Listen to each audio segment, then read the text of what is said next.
Viongozi wa kidini na wa vijana wamewataka vijana kujiepusha na ghasia katika mikutano ya siasa na badala yake kuzingatia amani. Wakizungumza katika hafla ya kanisa la Quakers iliyoandaliwa katika shule ya upili ya Kakamega iliyowaleta pamoja vijana 5,000 kutoka eneo pana la Magharibi, baadhi ya viongozi wa vijana katika kanisa hilo wamelaani hali ambayo imeshuhudiwa katika baadhi ya matukio ya kisiasa humu nchini.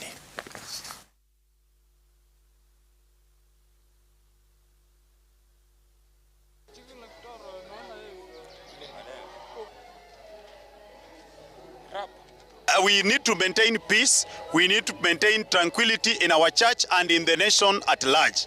We therefore want to call upon the government also to ensure that these politicians are not using our young people to shed blood and to maim people. We are tired of being used, and therefore as a church we've taken a position to stand in the gap and educate our young people. We are speaking for peace, we are speaking for understanding, we speak for cohesion katika taifa letu. So nataka kuitisha watumishi wa Mungu, wachungaji ambao wanahudumu katika msimu huu ya kwamba tutangaze amani ya Mungu, tuendeze vijana mbele. Nami ninaamini tunapotanguliza mbele hakuna kitu ambacho kinaweza kutushinda. Kijana hata mmoja asitumiwe ni kwa ajili ya kuleta vita na kuleta mafaragano. Let us speak in one voice, a voice that will unite all the young people in the country of Kenya.